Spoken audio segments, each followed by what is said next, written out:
দেখো বন্ধুরা, এখানে ব্রেকফাস্ট রেডি করে নিয়েছি। আজকে ব্রেকফাস্টে বানিয়েছি আলু ভাজা, সিমই রান্না, রুটি নিয়ে নিয়েছি এখানে 2 পিস, আর নিয়ে নিয়েছি একটু চা।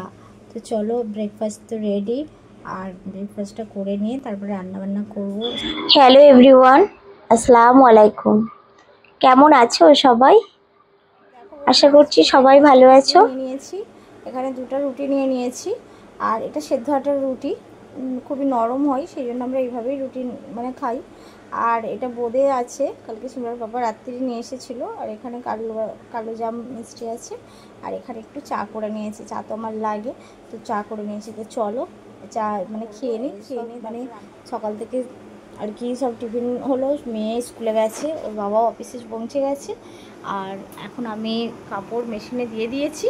এবার খাওয়া দাওয়া করবো। চলো খাওয়া দাওয়া করে তারপরে আগে ব্রেকফাস্ট করে নিই তারপরে বিছানা টিছানা চেঞ্জ করবো। তো চলো আগে খেয়ে নিই।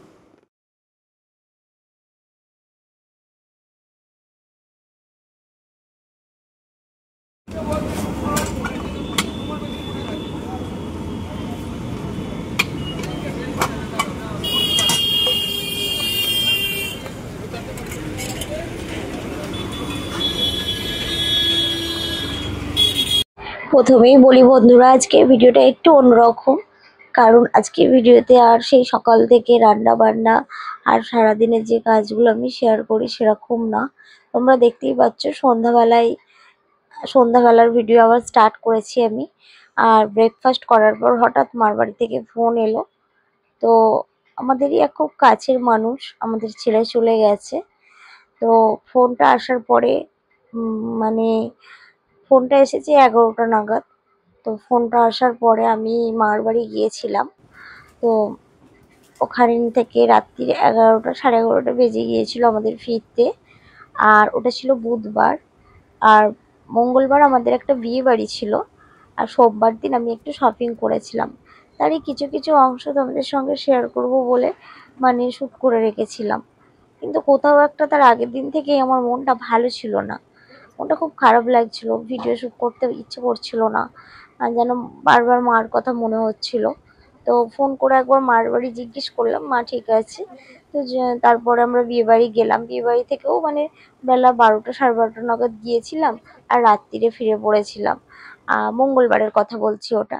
আর বুধবার সকালে ব্রেকফাস্ট করার পরে রান্না বান্না সবে শুরু করব ভাবছি, ভিডিওটা অন করব, আর দেখলাম ওই সময় ফোনটা আসলো।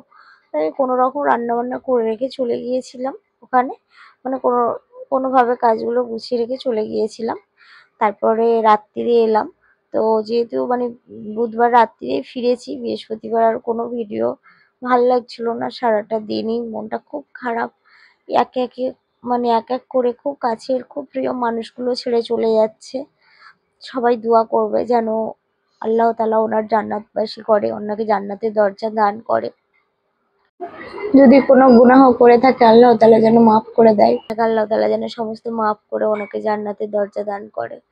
আল্লাহ যখন ছোট ছিলাম খুব গিয়ে আবদার করতাম, এটা খাবো ওটা খাবো, ভাবি দাও। আমার ভাবি সম্পর্কে হয় উনি, খুব কাছের মানুষ। আর এক এক করে এই কাছের মানুষগুলো চলে যাওয়ার যে আঘাত, সেগুলো সত্যি বড় কষ্টদায়ক। কিছু করার নেই, এইভাবে সবাইকেই চলে যেতে হবে, আমাদেরও একদিন ডাক আসবে, আমরাও চলে যাব। এই ছোট্ট পৃথিবীর মধ্যে কত আশা, কত বেদনা, কত যন্ত্রণাই না আমরা নিয়ে থাকি, কিন্তু সবকিছু একদিন আমাদের লাইফ থেকেও সরে চলে যাবে আর কি। সব শেষ হয়ে যখন চোখটা বন্ধ হবে তখন কিন্তু আমাদেরও চলে যেতে হবে। আর এটা সেই যাওয়ার ভিডিও বন্ধুরা। যাচ্ছিলাম তখন দেখলে মেয়েকে সাজালাম, ওটা ছিল আমাদের বিয়ে বাড়ির ভিডিও। বিয়ে বাড়িতে গিয়ে বললাম না, কিছু ভালো লাগছিল না।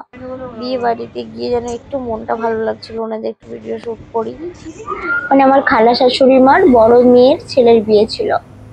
শাশুড়ি মার যত মানে আত্মীয় স্বজন ছিলেন সবাই এসেছিলেন আর কি। মামা শ্বশুর, মামি শাশুড়ি মারা, তারপরে খালা শাশুড়ি মারা, যারা সব আছেন সবাই এসেছিলেন। রাত্রিরে ফিরে পড়েছিলাম, ভেবেছিলাম টুকটুক করে অনেক কিছু শুট করব, কিন্তু কেন জানি না মনটা আমার আগের দিন থেকে খুব খারাপ ছিল। তো যাই হোক, তারপর রাত্রিরে এসে এসে আর কোনো ভিডিও শুট করিনি, অনেক রাত্রি হয়ে গেছিল বিয়ে বাড়ি থেকে আসতে। তারপরে এসে আর কি, তো এখন আমরা রানীহাটি থেকে গাড়িতে উঠেছিলাম। এসি বাসে উঠেছিলাম, কিন্তু এসি বাসে একটাও সিট ছিল না, যেহেতু অনেক রাত্রির হয়ে গিয়েছিল। এসি বাসে উঠেছিলাম, আর সিট ছিল না তবুও উঠেছিলাম, কোনাতে গিয়ে সিট পেয়েছি। তো যাই হোক, রাত্রির হয়ে গেলে অনেকটাই প্রবলেম হয়ে যায় গাড়ি ঘোড়া, সেই জন্য আর অনেকটাই রাত্রির হয়ে গিয়ে। আর এটা বিয়ে বাড়ি থেকে আসার সময়টার আর কি ভিডিও ছিল। তো যাই হোক, এইভাবে কোনো রকম কষ্ট করে বাড়ি এলাম। আর বাড়ি এসে ভাবলাম বুধবার দিন ভালো করে ভিডিও শুট করব। বৃহস্পতিবার যেহেতু আমার ভিডিও দেওয়ার মানে ছিল, সেটা করব। সেটা আর হয়েছিল না। আর এটা মঙ্গলবার মানে সোমবার দিন যখন আমরা সিলেদার্সে জুতো কিনতে গিয়েছিলাম, মানে সিমলার জুতো, আমার জুতো কিনেছি। আর একটা বোরকা কিনেছিলাম আমার জন্য আর আমার শাশুড়ি মার জন্য একটা। তো সমস্ত কেনাকাটা করে বাড়ি ফিরেছিলাম ওই 7টা 7:30 নাগাদ। আর সিমরার বাবা চিকেন নিয়ে এসেছিল, বলেছিল একটু চিকেন পকোড়া করো। তো সেই জন্যই চিকেন পকোড়াটা করেছিলাম। আর এই চিকেন পকোড়াটা এত সহজভাবে এত সুন্দর মানে হয় কি বলবো, কিছুই অ্যাড করলাম না। তোমরা যদি চাও এখানে আদা রসুনের পেস্ট অ্যাড করতে পারো, আমি করলাম না। শুধু ময়দা, গোলমরিচ গুঁড়ো আর লবণ দিয়ে সামান্য একটু হলুদ দিয়েছি কালার হওয়ার জন্য, দিয়ে ভালো করে ময়দাটা কোট করতে হবে। যতক্ষণ না তোমার হাতে জড়িয়ে না যাচ্ছে ততক্ষণ পর্যন্ত এইভাবে কোট করতে হবে। আর এইভাবে কোট করার পর একদম মানে ডুবো তেলে ছেঁকে তুলে নিতে হবে। এত সুন্দর হয়, এত মুচমুচে হয়, মানে এরকম পকোড়া চায়ের সাথে যে কি ভালো লাগে কি বলবো। তো আদা দিয়ে 2 কাপ চা করব আর এই পকোড়া ভেজে আর কি খেয়েছিলাম। এটা হচ্ছে সোমবারের মানে ভিডিও বন্ধুরা। আজকের ভিডিও আমি বুঝতে পারছি আমার ভিডিওটা ঠিকঠাক সাজানো নয় বন্ধুরা, তবুও প্লিজ তোমরা পাশে থেকো। মনটা খারাপ তাই ভাল লাগছিল না, আর চেষ্টা করব নেক্সট ব্লগ ভালোভাবে দেওয়ার।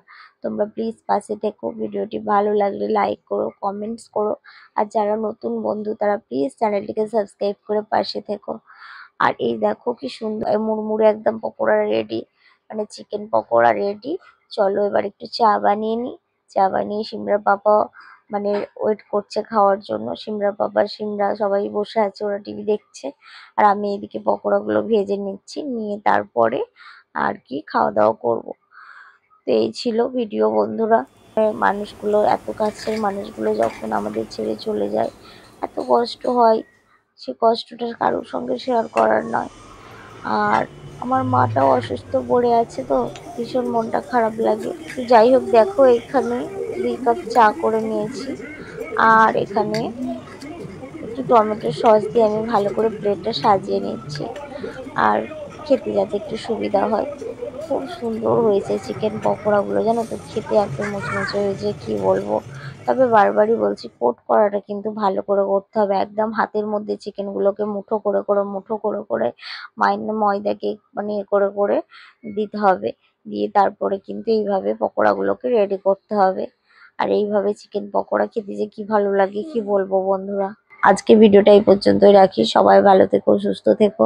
আর সবাই দোয়া করো আমরাও যেন ভালো থাকি, সুস্থ থাকি। কাল থেকে তো লাইভ অনই করিনি, আজকেও সারাদিন লাইভ মানে অন করতে ভালো লাগছিল না। তো চেষ্টা করব কাল থেকে লাইভে আসার। তোমরা সবাই পাশে থেকো। আজকে তবে আসি বন্ধুরা, আবারও দেখা হবে নতুন আরেকটি ভিডিওর সাথে। আল্লাহ হাফিজ। আসসালামু আলাইকুম ওয়া রাহমাতুল্লাহি ওয়া বারাকাতুহু।